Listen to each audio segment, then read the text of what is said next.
Alhamdulillahirabbil alamin. Wassalatu wassalamu ala asrofil anbiya'i wal mursalin Sayyidina Muhammadin wa ala ali wa sahbihi ajma'in. Amma ba'du. Rabbi shrahli sodri wa yassirli amri wahlul uqdatam min lisani yafqahu qawli.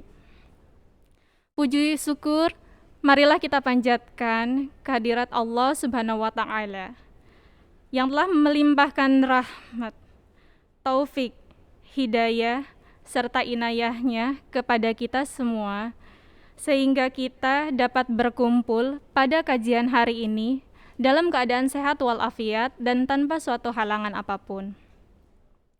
Tak lupa salawat serta salam, marilah kita berdoa untuk selalu tercurahkan kepada junjungan kita Nabi Muhammad SAW beserta keluarga dan para sahabatnya. Kita juga berdoa mudah-mudahan kita mendapatkan syafaat di yaumil akhir nanti. Amin, amin, ya rabbal alamin. Utifillah semuanya, perkenankan saya untuk mengingatkan kembali beberapa adab dalam majelis ilmu. Bagi Utifillah yang belum berwudu, kami persilahkan untuk berwudu terlebih dahulu. Kemudian jangan lupa untuk menyiapkan catatan agar ilmu yang kita dapatkan pada hari ini tidak hilang. Dan insya Allah akan ada beribu kebaikan jika teman-teman men-share catatan di sosial medianya masing-masing dengan niatan untuk berbagi ilmu untuk teman-teman yang qadarullah tidak bisa join pada kajian hari ini. Dan jangan lupa tag IG-nya Azahra @AzahraGMF untuk mengetahui kajian-kajian berikutnya. Utifillah semuanya, untuk membuat majelis ini lebih berkah, marilah kita awali dengan pembacaan ayat suci Al-Quran yang akan dibawakan oleh Uhti Fatia.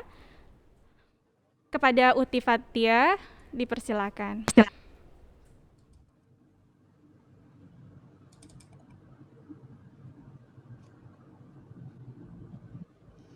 Assalamualaikum warahmatullahi wabarakatuh.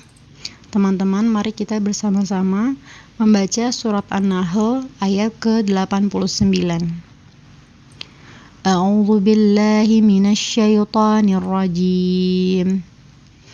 Wa yawma nab'atsu fi kulli ummatin syahidan 'alaihim min anfusihim wa ji'na bika syahidan 'ala haula wa nazzalna 'alaikal kitaba tibyanan likulli syai'in wa hudan wa rahmatan wa busyra lil muslimin. Dan ingatlah pada hari ketika kami bangkitkan pada setiap umat seorang saksi atas mereka dari mereka sendiri. Dan kami datangkan engkau Muhammad menjadi saksi atas mereka.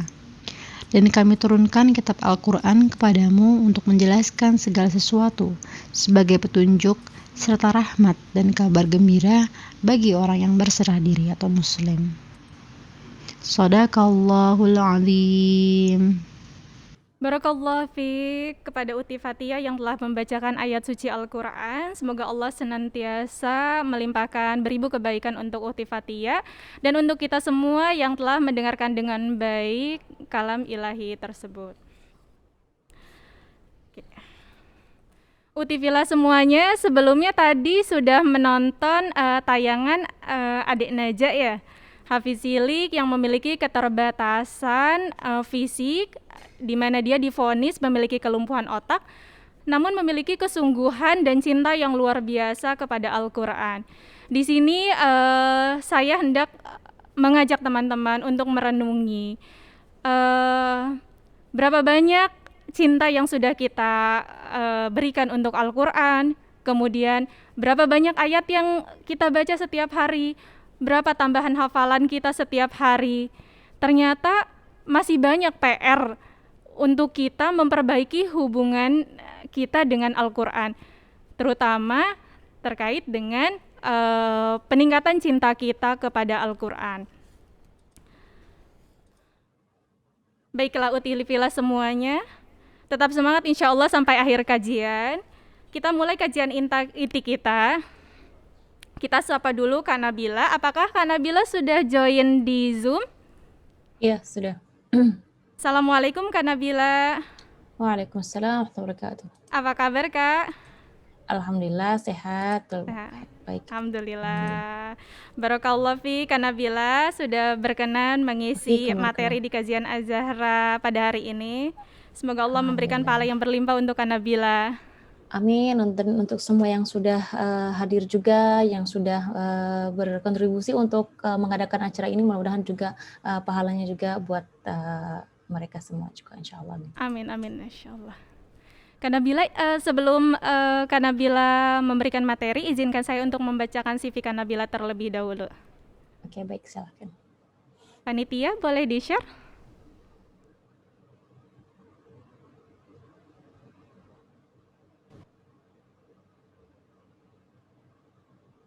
Oke, yuk kita kenalan dulu dengan Kak Nabila. Nama lengkap Nabila Abdurrahim Bayan, LC MAG. Kemudian tempat tanggal lahir Mekah 15 April 1992. Pendidikan SD, SMP, SMA di Mekah. Kemudian D2 di Institut Quran di Mekah. Kemudian S1 Ummul Qura University Mekah, Fakultas Syariah. Kemudian S2 Institut Ilmu Quran Jakarta, Fakultas Ilmu Al-Quran dan Tafsir IAT.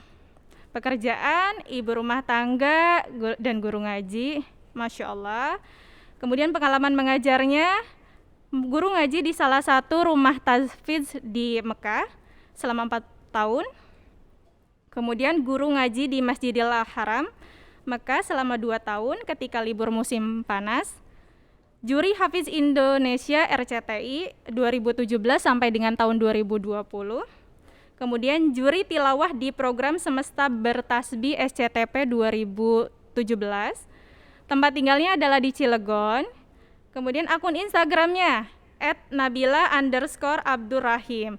Bagi teman-teman yang belum follow Instagram Kak Nabila, bisa di follow untuk mengikuti kegiatan Kak Nabila dan kajian-kajian yang diadakan oleh Kak Nabila.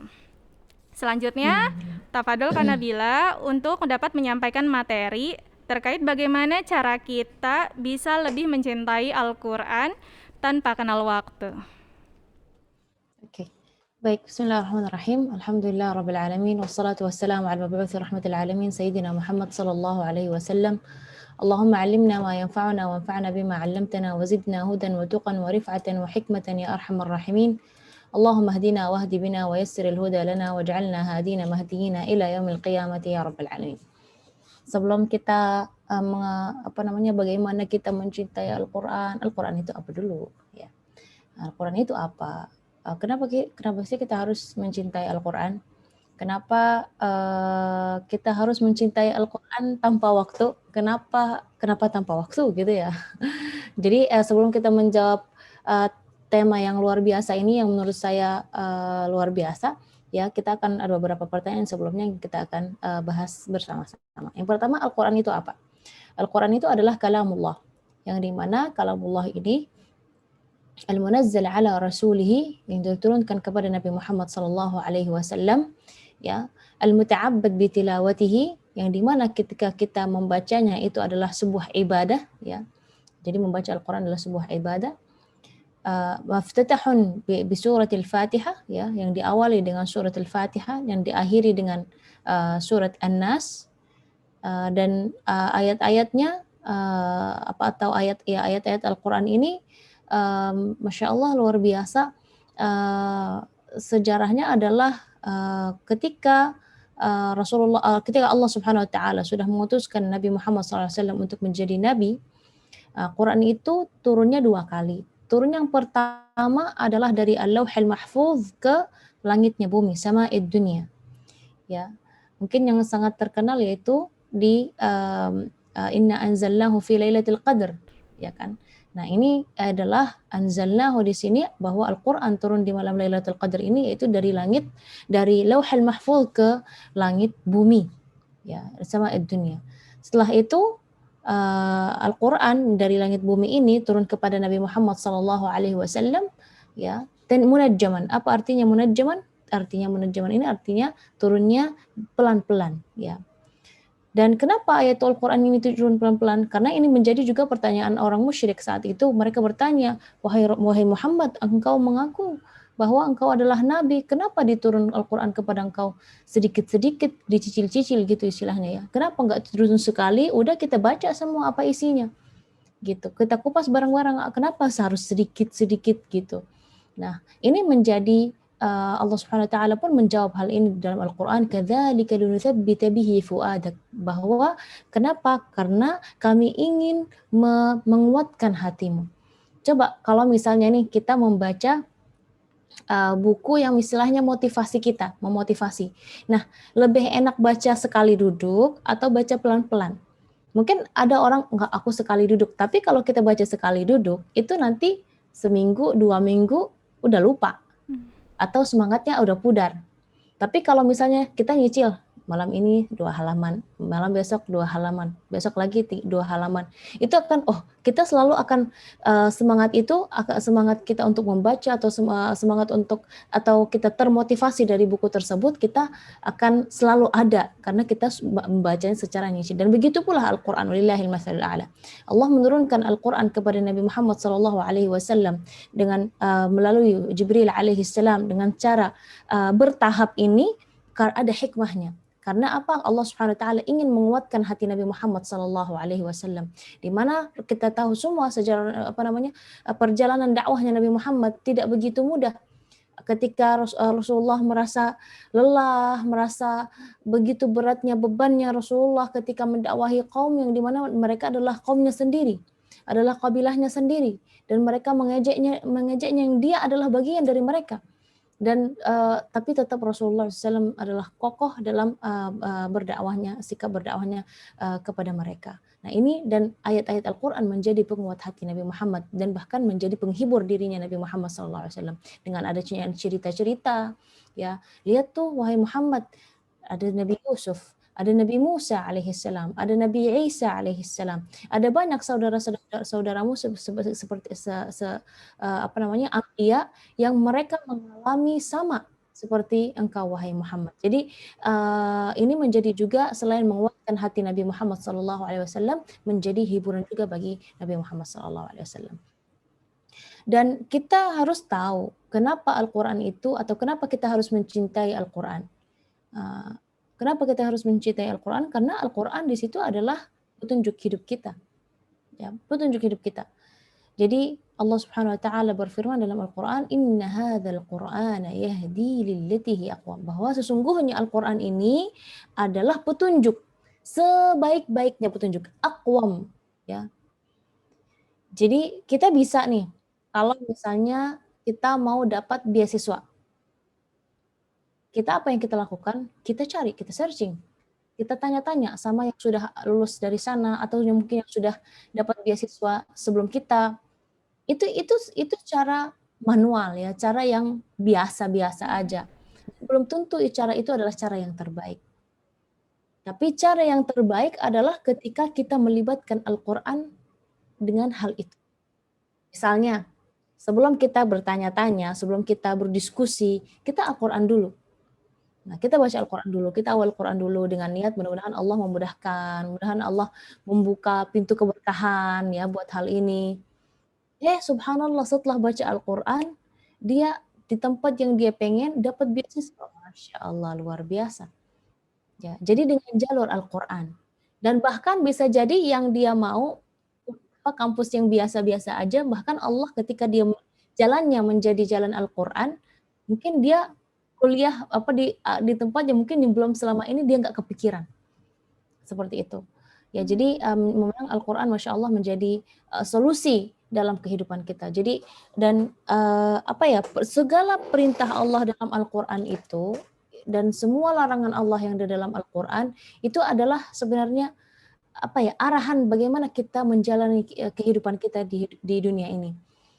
Contoh misalnya Allah berfirman dalam Al-Quran, Misalnya wa aqimus shalah, kita melaksanakan sholat dan Rasulullah menjelaskan bagaimana sholat 4 rakaat, 2 rakaat, 3 rakaat dan lain sebagainya.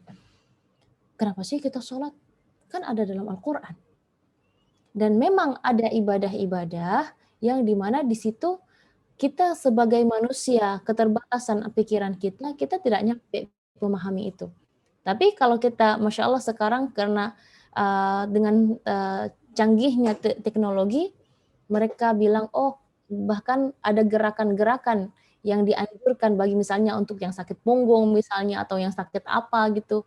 Bahkan yang dianjurkan adalah gerakan-gerakan sholat. Masya Allah, dan kita melakukan gerakan-gerakan itu atas perintahnya Allah Subhanahu wa taala, bukan karena kita sakit punggung lah atau apa, bukan. Tapi kita melaksanakan itu adalah perintah dari Allah Subhanahu wa taala. Di situ dengan kita memahami Al-Qur'an, kita tahu tugas pertama kita adalah ibadah kepada Allah. Kita menyembah Allah Subhanahu wa taala. Allah menurunkan Al-Qur'an kepada kita supaya kita tahu kita mau kemana. Al-Qur'an sudah menjelaskan. Gimana cara aku menjalani kehidupan ini? Dalam Al-Quran Allah sudah menjawabkan. Kenapa kita ada di dunia ini? Allah sudah menjelaskan hal ini dalam Al-Quran. Jadi semua pertanyaan-pertanyaan yang kadang-kadang membuat kita galau atau yang membuat kita bingung, ya, atau membuat kita tidak ada tujuan dalam kehidupan kita ini, atau membuat kita hidup ini tidak ada rasa lagi, semua ada jawaban dalam Al-Quran. Allah Subhanahu wa taala menjelaskan tentang apa tugas kita sebenarnya dalam dunia ini adalah wa ma khalaqtul jinna wal insa illa liya'budun. Bahwa Allah telah menciptakan, tidak hanya aku menciptakan manusia, jin dan manusia atau al-insan, al-ins illa liya'budun, hanya untuk beribadah kepadaku. Jadi apapun profesi kita, apapun jabatan kita, kita ingat itu adalah ibadah. Nah, jadi misalnya nih kita jabatannya apa nih? Direktur. Jabatannya apa? Mungkin ada jabatannya OB misalnya, CEO, apapun jabatan itu semua kita melaksanakan jabatan tersebut itu adalah ibadah. Ibadah, ya. Jadi kita semua sama, ya. Kita semua sama. Kita adalah hamba Allah dan beribadah kepada Allah. Jadi itu tugas kita pertama. Yang kedua, Al-Quran menjelaskan tujuan kita apa. Kita di dunia ini ya kita beribadah kepada Allah, tapi ada tujuannya apa? Karena kadang-kadang kalau dalam menggapai impian itu harus melukis tujuan kita mau kemana supaya kita bisa melangkah. Kalau kita tidak ada tujuan, mau melangkahnya juga susah, bahkan berat sekali. Al-Quran sudah menjelaskan bahwa nanti di akhirat ada tujuan, ada tempat terakhir, ada dua tempat. Kita mau milih yang mana? Ini yang menentukan sikap kita nanti dunia seperti apa. Ada surga, ada neraka. Ya, aku nggak mau masuk neraka, maka ada larangan-larangan. Aku pengen masuk surga, maka ada perintah-perintah atau amalan-amalan yang kita harus melaksanakannya. Tapi Kak, karena bilang aku tuh kalau kita beriman itu, udah aku tuh yakin sama Allah. Aku tuh pengen menjadi hambanya Allah. Tapi aku nggak mau pakai jilbab misalnya. Terus gimana? Nah ini, dalam hal ini, Allah Subhanahu wa ta'ala sering menjelaskan dalam Al-Quran, innal ladzina amanu wa amilus salihat. Amanu, beriman, dan amilus salihat. Selalu bergandengan dalam Al-Quran. Jarang-jarang sekali amanu begitu saja, tidak, ya. Pasti kalimat iman ini pasti ada fi'il, ada perilaku yang selalu bergandengan dengan iman ini. Kenapa? Karena cinta itu harus ada bukti, ya. Kita selevel manusia aja, ya. Kalau ada yang bilang aku mencintaimu misalnya, paling kita bohong misalnya kan, ya, atau misalnya mau buktinya mana? Ini aku kasih bunga, bunga nggak laku, apalagi bunga ini, bunga-bungaan, bukan bunga beneran. Coklat, boneka, lah nggak laku itu mah. Cinta beneran, lamar, ngelamar, datang ke ayah, gitu. Itu adalah cinta beneran. Jadi kita sebagai manusia aja, Ketika kita ada yang mengatakan kepada kita, aku cinta padamu, ya, kita butuh bukti juga, ya. Bukti perhatian, bukti kalau dua pasangan suami istri ya, perhatian, saling melengkapi, saling memahami seperti itu. Nah, ini apalagi Allah Subhanahu wa taala walillahil mathalul a'la ya. Kita mencintai Allah, tapi kita malas baca Al-Qur'an. Lah bagaimana kita mau paham aturan-aturan kita di menjalankan kehidupan ini seperti apa? Itu kita bisa dalam Al-Qur'an. Jadi yang kedua adalah sertakan dengan iman itu kita harus ada amal, harus ada bukti keimanan itu. Ya. Yang ketiga, yang pertama tadi kita harus tahu tujuan kehidupan Tujuan kita hidup. ini cara menjalankannya. Ya, kita amilus salihat. Cara menjalankannya ini, amilus salihat ini seperti apa? Al-Quran sudah menjelaskan. Al-Quran sudah menjelaskan. Amilus salihat ini banyak. Amilus salihat ini banyak. Ada dalam Al-Quran ada. Rasulullah menjelaskan juga dalam bagaimana kepribadiannya, bagaimana akhlaknya, bagaimana sholatnya. Dan semua perbuatan Rasulullah Sallallahu Alaihi Wasallam, perbuatan yang bernilai ibadah, itu kita bisa tiru. Ataupun ibadah-ibadah yang dilakukan oleh sahabat yang sudah disetujui oleh Rasulullah, yang tidak ada Rasulullah jangan bilang gitu, bukan. Rasulullah mengiyakan, itu juga termasuk ibadah.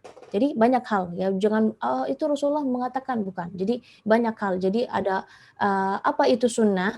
Sunnah itu adalah kullu qaulin wa fi'lin aw taqrir aqarra bihi Nabi sallallahu alaihi wasallam. Sunnah itu apa? Ya, sunnah itu adalah semua perbicaraan, semua perilaku dan semua seperti misalnya nih perilaku para sahabat, terus Rasulullah mengiyakan ya gitu ya, menyetujui apa yang dilakukan oleh sahabat dan tidak melarang mereka. Itu sudah termasuk sunnah, sunnah. Ya. Jadi banyak ya, luas sekali. Jadi kita menjalankan kehidupan kita ini, kalau kita pengen menghidup kehidupan yang nikmat, maka kita amanu wa amilus shalihat. Allah Subhanahu wa taala menjelaskan hal ini dalam Al-Qur'an. Man 'amila من من عمل منكم من ذكر أو أنثى وهو مؤمن من عمل منكم لحظة من عمل منكم من ذكر أو أنثى وهو مؤمن فلنحيينه حياة طيبة. Barang siapa yang berbuat amal saleh antara laki-laki ataupun perempuan, falanuhyiyannahu hayatan thayyibah. Allah akan menghidupkannya dalam kehidupan yang thayyib. Nah, thayyib itu ya luas artinya.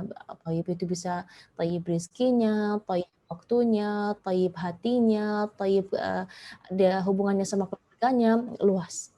Dan kita harus yakin bahwa Al-Quran itu sumber keberkahan. Sumber keberkahan. Jadi bukan hanya sumber ilmu, tapi sumber peraturan, maksudnya peraturan Allah kepada kita, tapi menjadi juga sumber ilmu dan sumber keberkahan. Sumber keberkahan ini gimana caranya?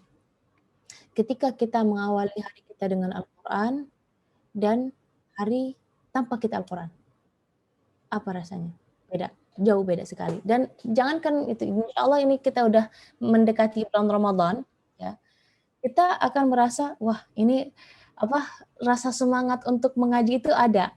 Nah, jangan dibilang, nanti aja kalau pas bulan Ramadan. Mulai aja dari sekarang, kalau ada rasa semangatnya sekarang, mulai aja.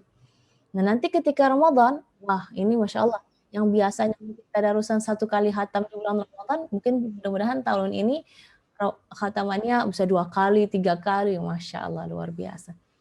Jadi ketika kita mencintai Al-Quran, ya, insya Allah kita tidak akan bosan. Kak, aku tuh pengen mencintai Al-Quran, tapi ketika aku membaca Al-Quran itu, buka Al-Quran aja udah langsung ngantuk. Itu gimana ya? Nah, ini kalau kita ngantuk, buka Al-Quran, baru a'udzubillahi minasyaitonirrajim, baru ngusir syaitannya ya, kita langsung ngantuk. Nah, ini mungkin ada hubungannya dengan hati. Hati yang penuh dosa, hati yang masih kotor, yang dimana kita merasa berat sekali untuk membaca Al-Quran. Bahkan bukan membacanya aja, memegangnya dan membukanya aja itu berat sekali. Ya, mungkin ada beberapa di antara kita ada Al-Quran di HP-nya. Ya. Berapa banyak kita buka aplikasi Al-Quran dibanding aplikasi-aplikasi yang lain? Mungkin banyak yang aplikasi lain dibanding Al-Quran. Karena biasanya sering menjadi alasan, kalau buka Al-Quran itu aku lama misalnya, atau ini kan nggak bisa dibaca di mana-mana. Ya sudah dengan aplikasi Al-Quran.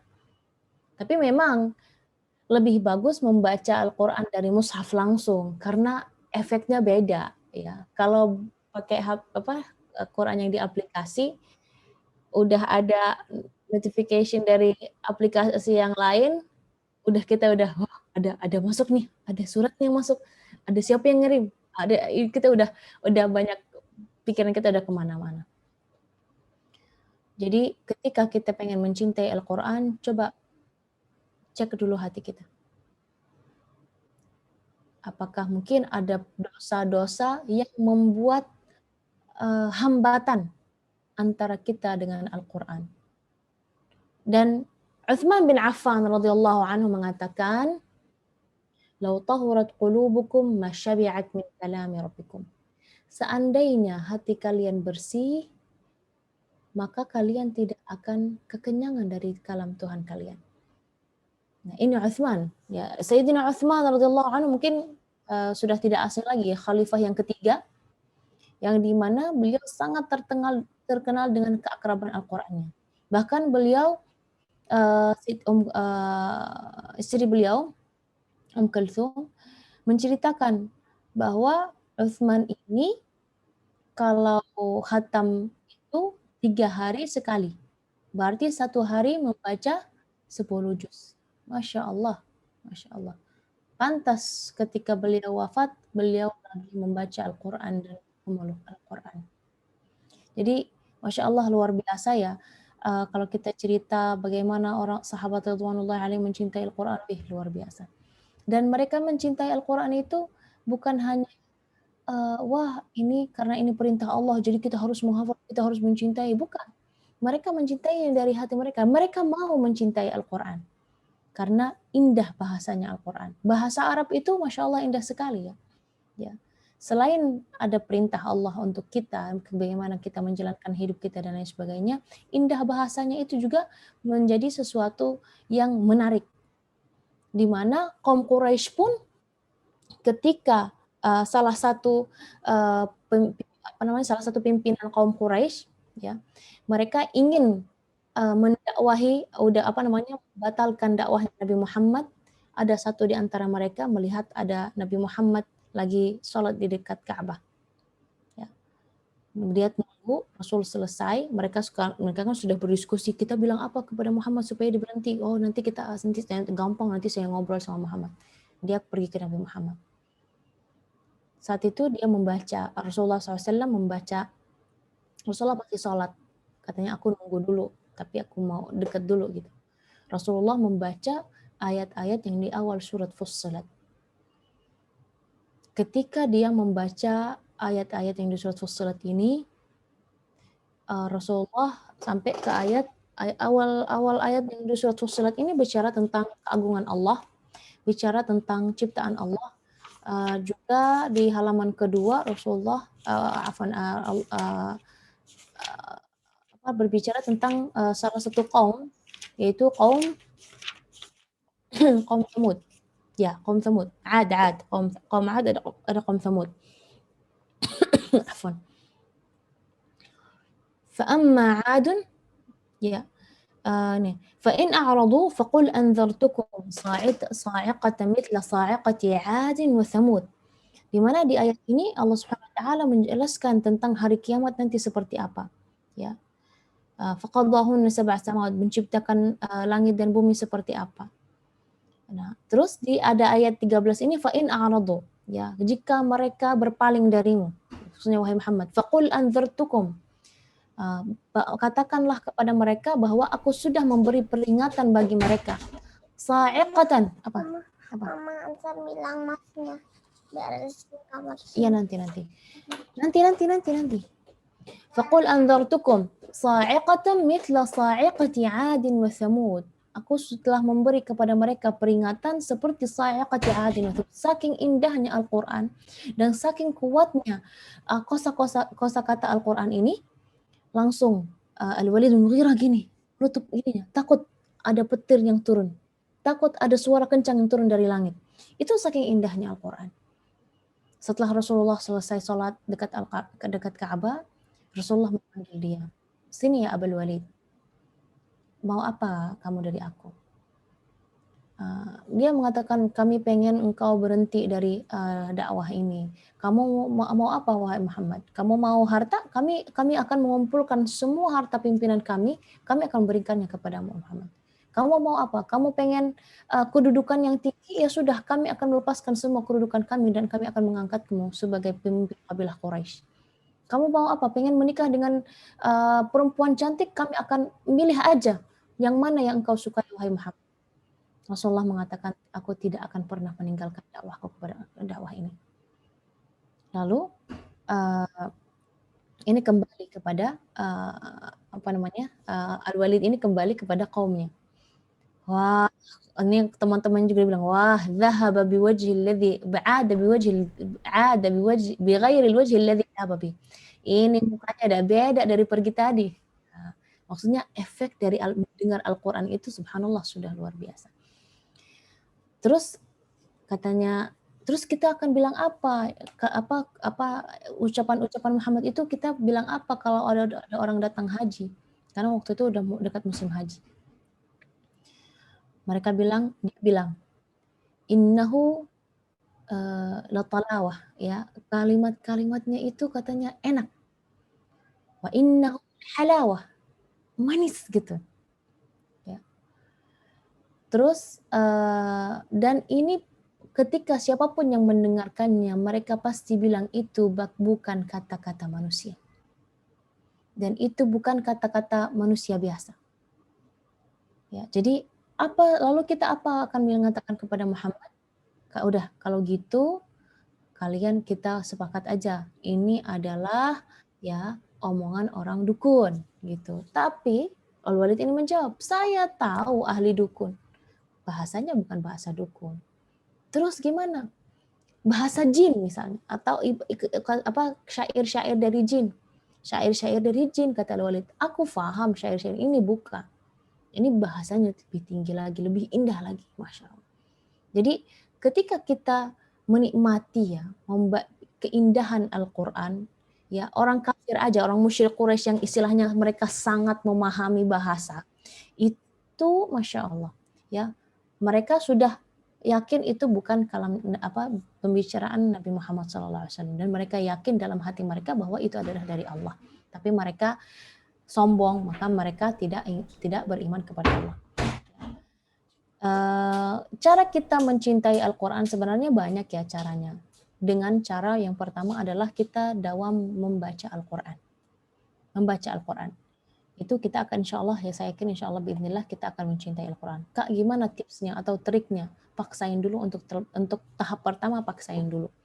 Yang kedua, kalau misalnya ada rasa ngantuk, apa yang bisa membuat kita tidak ngantuk. Misalnya mandi, misalnya udah mandi, sarapan misalnya, atau sebelum mulai aktivitas-aktivitas yang berat, mulai dengan Al-Quran.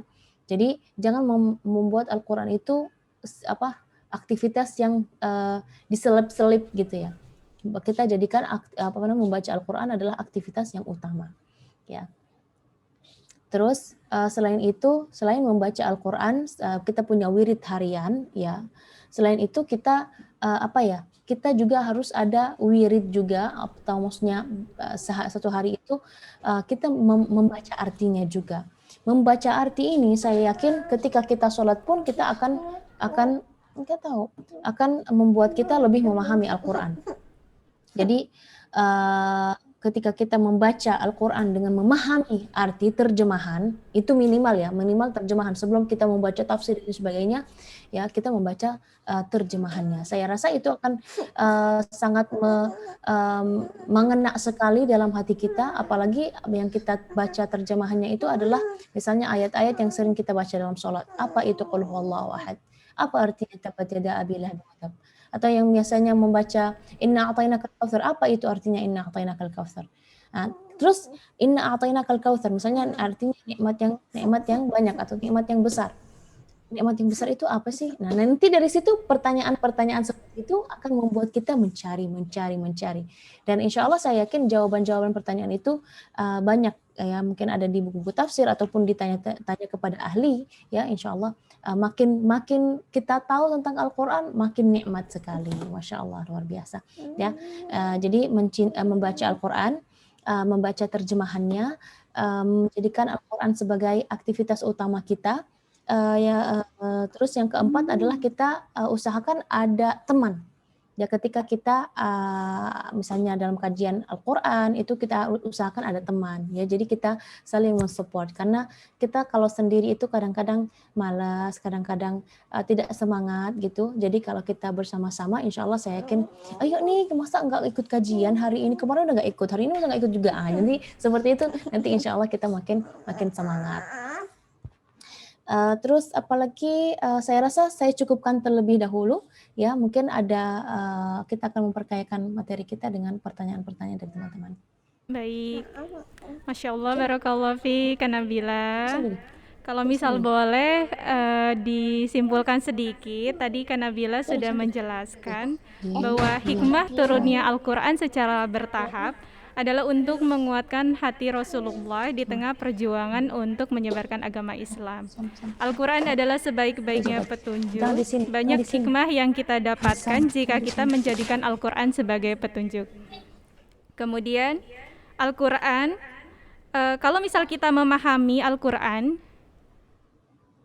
kita jadi tahu cara untuk beribadah kepada Allah sebagai tujuan utama hidup kita.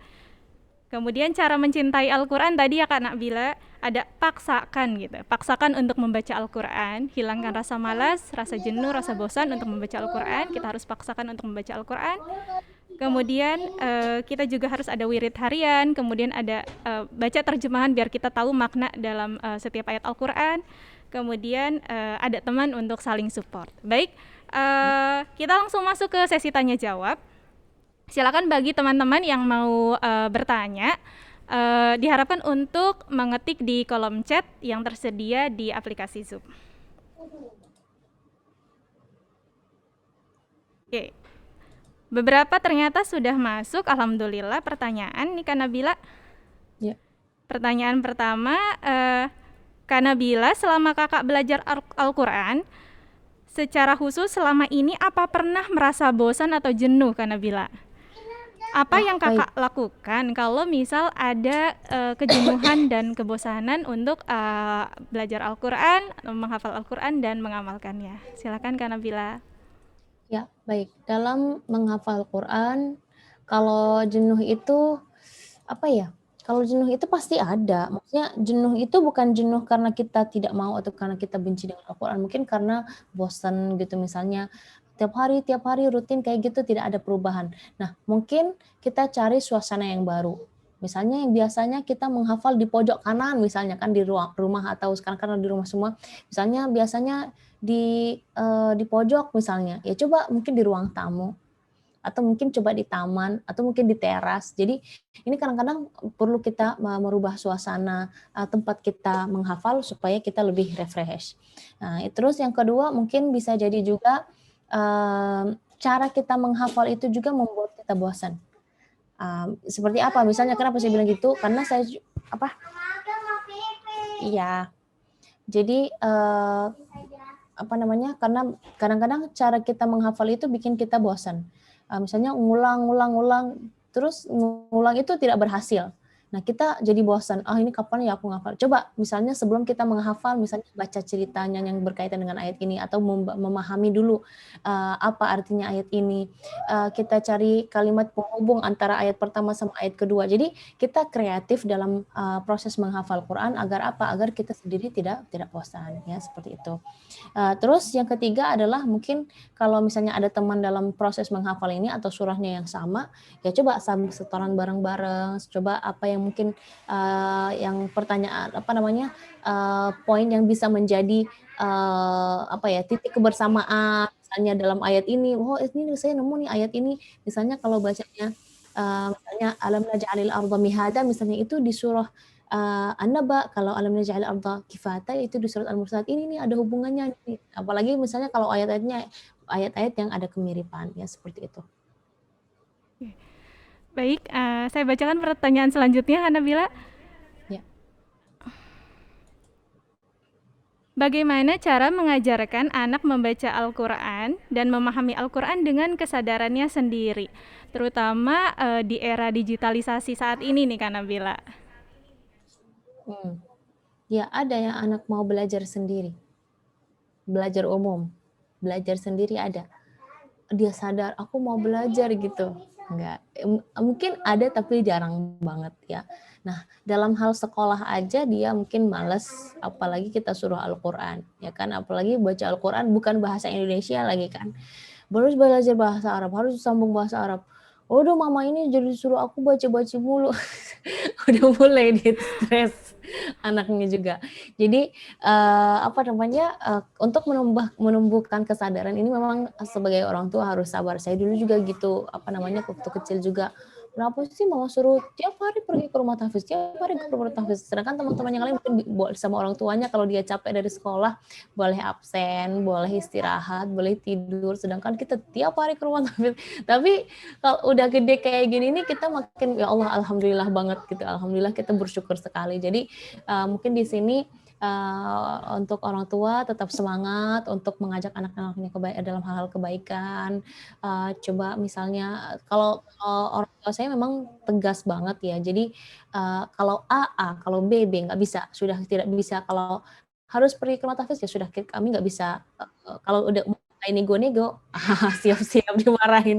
Jadi udah kita lebih baik kita nurut-nurut aja.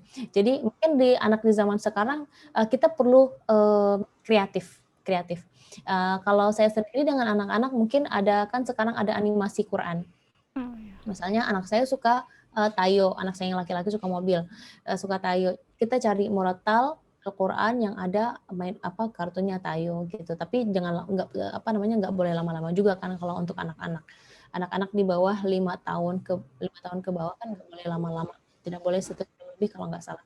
Yang minimal misalnya 1/4 jam ataupun 1 jam tapi bertahap, misalnya 1/4 jam di waktu-waktu yang berbeda. Jadi mulai dari tontonan, ada juga aplikasi-aplikasi yang mendukung.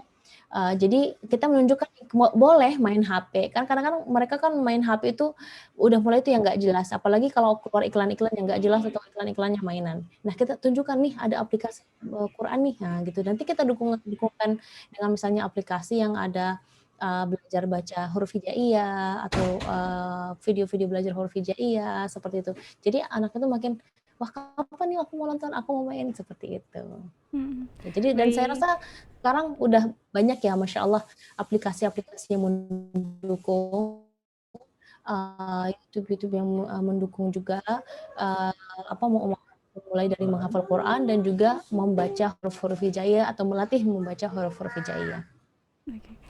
Tapi jadi penasaran nih kita, Kak Nabila. Kalau misal anak-anaknya Kak Nabila ada waktu setoran hafalan Quran gitu nggak sih per hari Kak Nabila?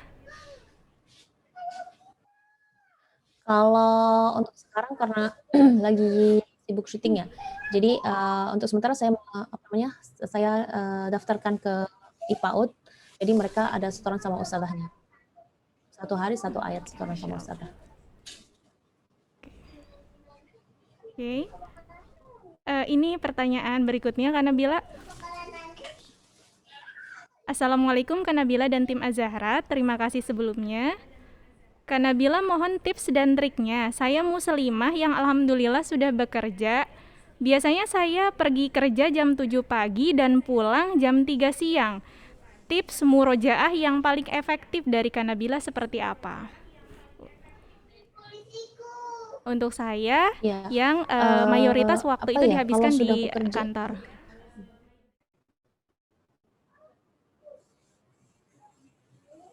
oh iya, baik. Apa namanya, saya kurang tahu nih hafalannya sudah berapa. Saya kasih idealnya adalah 5 juz per hari, ya kan. Nah, tapi kalau hafalannya memang karena waktunya tersita untuk kerja, tidak apa-apa, sempatkan misalnya nih, kan katanya kerjanya mulai jam 7, sedangkan misalnya subuh kan mulai, jam setengah 5 atau 5 kurang berapa menit gitu. Nah, jadi usahakan setengah jam atau ya setengah jam habis subuh itu khusus untuk murojaah, usahakan. Kalau memang bisa, seperti itu. Kalau memang tidak bisa, seperempat jam aja. Seperempat jam untuk murojaah. Nanti seperempat jam pagi hari, seperempat jam di maghrib atau sore hari. Seperti itu. Dan insya Allah ketika kita pintar membagi waktu dengan baik, insya Allah biidznillah Allah mudahkan. Yang penting setiap hari ada interaksi sama Al-Quran ya Kak Nabila.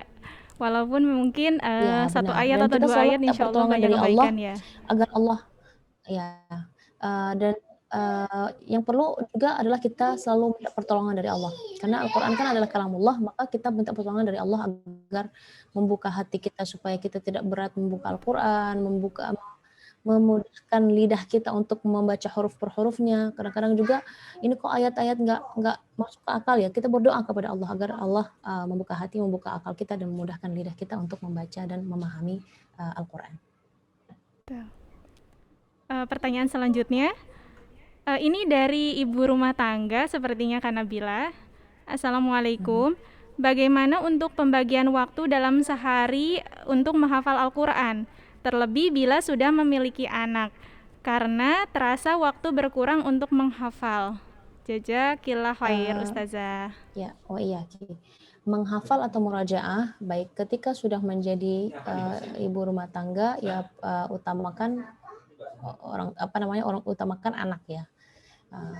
Tapi kalau misalnya anaknya masih bayi masih bisa misalnya sambil gendong misalnya murojaah ya, sambil misalnya sui murojaah bisa.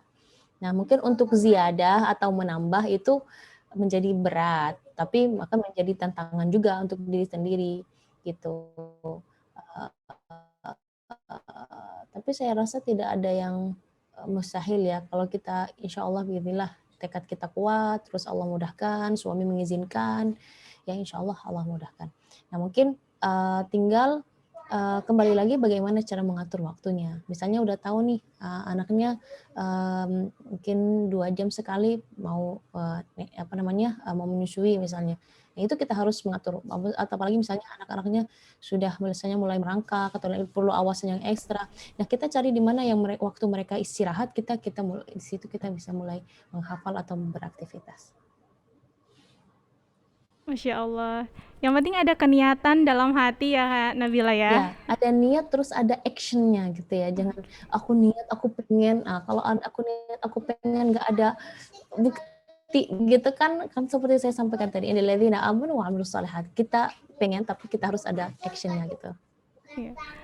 Nyambung juga nih Kak Nabila ada pertanyaan. Gimana tipsnya menghafal Al-Quran dengan cepat?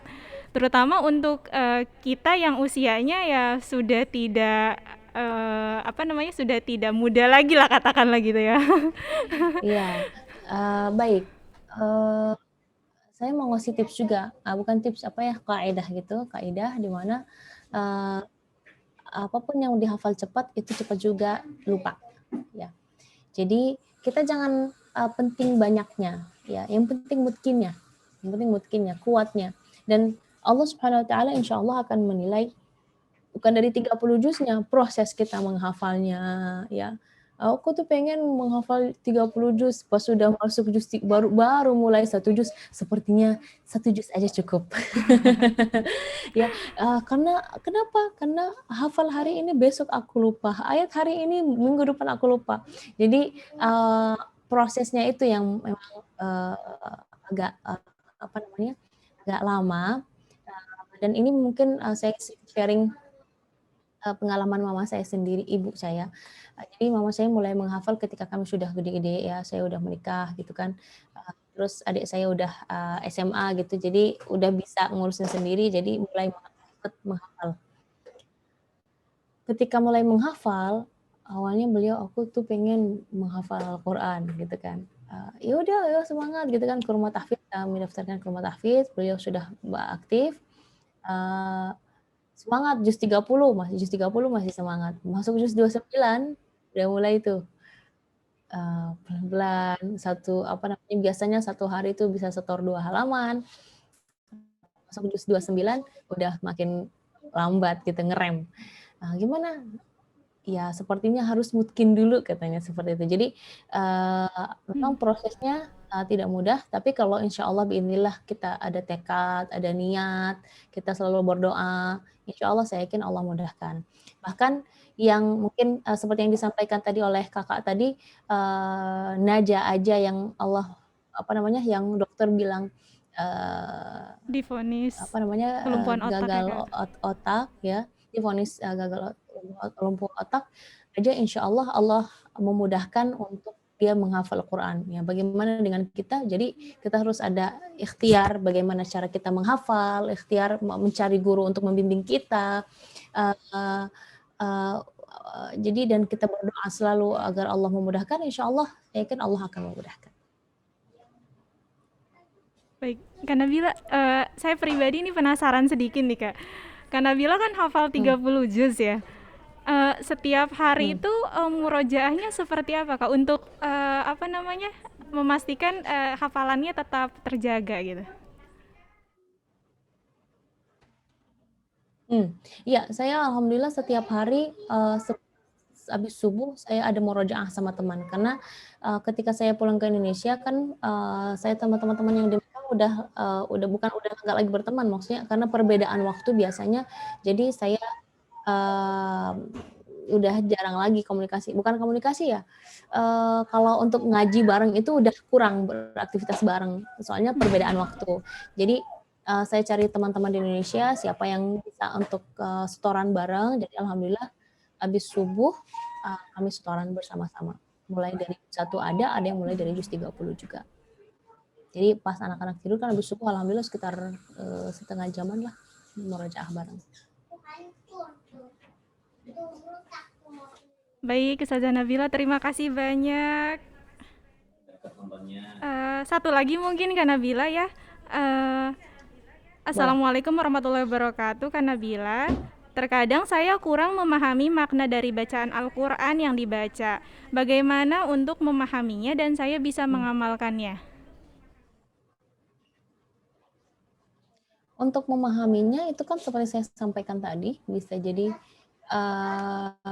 apa namanya, bisa dari kita membaca terjemahannya dan akan lebih baiknya ketika kita bertanya hal ini kepada ahli. Eee, misalnya kita bertanya kepada ahli, ahli Quran, ahli misalnya ayat ini berbicara tentang hadis, kita tanya kepada ahli hadis, atau misalnya ayat ini berbicara tentang, fikih, kita tanya kepada ahli, dan, itu akan lebih meresap lagi, seperti itu, daripada kita misalnya baca-baca dan kita tidak punya Hmm, pondasi atau ilmu bagaimana kita cara membaca atau memahami hukum-hukum yang dalam Al-Qur'an gitu. oke, Takut baik. kadang-kadang kita bisa jadi kita salah memahami, ya, salah memahami. Lah ini kok hukumnya di sini bilangnya gini, terus di ayat ini kok hukumnya ini gini, kok beda ya? Ini nanti adanya isu-isu yang Al-Qur'an yang cetakannya salah lah, apalah, sedangkan mungkin dia sendiri Hmm, yang nggak belum mengerti bagaimana cara membaca ayat yang seperti ini atau memahami ayat yang ini. Ternyata ketika diperjelaskan, oh ternyata ayat ini turun sebelum ayat ini, makanya hukumnya beda, kayak gitu. oke, ya. Baik, intinya kita harus rajin mentadaburi ayat suci Al-Quran dengan ahlinya ya Kak Nabila untuk bisa memahami Ya, benar. ayat Al-Quran. Baik Utivila semuanya, terima kasih banyak untuk pertanyaannya. Mohon maaf semuanya tidak bisa dijawab karena waktu yang terbatas. Kak Nabila juga barokallah untuk jawaban-jawabannya Kak. Tanpa terasa kita sudah memasuki sesi akhir dari kajian ini. Kak Nabila, mohon perkenannya untuk dapat memimpin muhasabah bagi kami agar kedepannya kami dapat menjadi muslimah yang lebih baik lagi dan tentunya lebih mencintai Al-Quran. Tafadol Kak Nabila. Baik, bismillahirrahmanirrahim. Mari kita mengangkat tangan kita dan mengkhusyukkan hati kita dan menundukkan kepala kita dengan niat insyaallah Allah mengabulkan segala hajat-hajat kita. Bismillahirrahmanirrahim. Alhamdulillahirabbil alamin. Hamdal syakirin, hamdan na'imin, hamdan yuwafi ni'amahu wa yukafi mazidah. Ya Rabbana lakal hamdu kama yanbaghi li jalali wajhikal 'azim 'azim sultanik. اللهم صل وسلم على سيدنا محمد في الأولين والآخرين وسلم وبارك ورضي الله تعالى عن ساداتنا أصحاب رسول الله أجمعين. اللهم إليك المشتكى وأنت المستعان وعليك التكلان ولا حول ولا قوة إلا بالله العلي العظيم. ربنا اشرح لنا صدورنا ويسر لنا أمورنا واحلل عقدة من لساننا يفقه قولنا. اللهم اغفر لنا ولوالدينا وارحمهما كما ربنا صغارا واغفر وارحم جميع المسلمين والمسلمات والمؤمنين والمؤمنات الأحياء منهم الأموات إنك سميع قريب مجيب الدعوات. اللهم اجعلنا من أهل القرآن، اللهم اجعلنا من أهل القرآن، اللهم اجعلنا من أهل القرآن الذين هم أهلك وخاصتك، وارزقنا العمل به والإخلاص فيه يا رب العالمين. اللهم اجعلنا ممن أقام حدوده وحروفه، اللهم اجعلنا ممن أقام حدوده وحروفه. اللهم اجعل جمعنا هذا جمعا ميمونا، اللهم اجعل جمعنا هذا جمعا ميمونا، وتفرقنا من بعده تفرقا معصوما، ولا تجعل فينا ولا معنا ولا بيننا شقيا ولا محروما. صلى الله على سيدنا محمد وعلى آله وصحبه أجمعين والحمد لله رب العالمين. الفاتحة. أعوذ بالله من الشيطان الرجيم. بسم الله الرحمن الرحيم. الحمد لله رب العالمين الرحمن الرحيم مالك يوم الدين. إياك نعبد وإياك نستعين. اهدنا الصراط المستقيم صراط الذين أنعمت عليهم غير المغضوب عليهم ولا الضالين. آمين. Amin amin ya rabbal alamin. Barakallahu fi Kak Nabila, jazakillah sekali lagi atas kesempatannya untuk menimba ilmu langsung dari Kak Nabila. Doakan kami untuk selalu istiqomah ke depannya, terutama istiqomah dalam membaca dan mengamalkan apa yang ada dalam Al-Quran. Baik, Utivila semuanya terima kasih juga sudah meluangkan waktunya untuk hadir pada kajian hari ini. Semoga Allah senantiasa memudahkan langkah kita pada segala kebaikan. Saya memohon maaf bila ada kata-kata yang salah selama berlangsungnya kajian pada hari ini.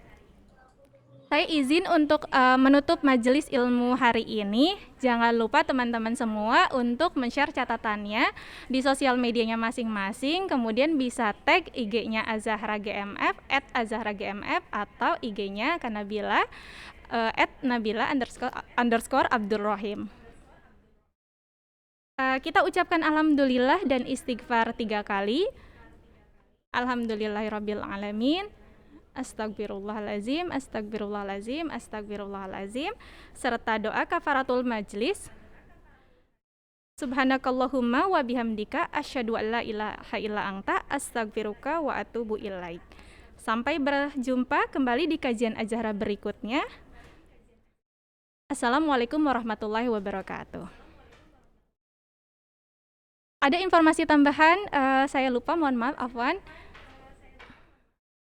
Ada kuis di IG, silakan teman-teman mengisi kuisnya. Nanti akan ada dua door prize yang diberikan langsung oleh Azahra. Assalamualaikum warahmatullahi wabarakatuh. Terima kasih Kak Nabila.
Ya, bully deh aku.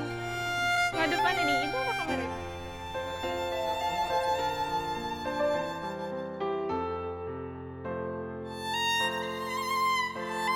Mas Candy dong. Genit, genit.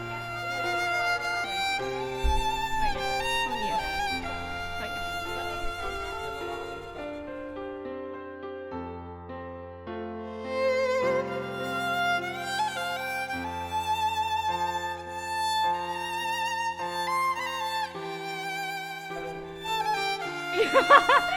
Itu acara dahsyat, mohon maaf. Udah lah, udah. Oh iya. Ini ya. Luar biasa loh fotografernya.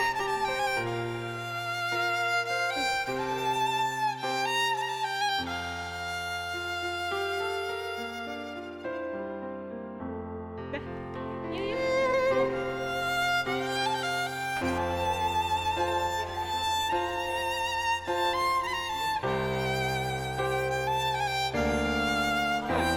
Di pesawat sih, sering maternity. Oh.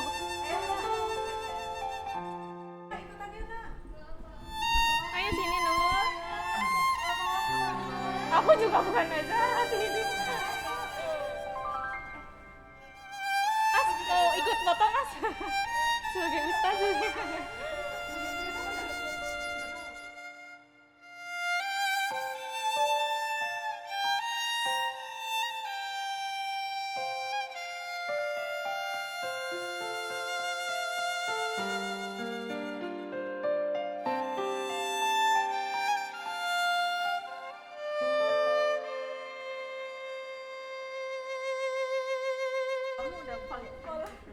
Apa perlu aku di atas?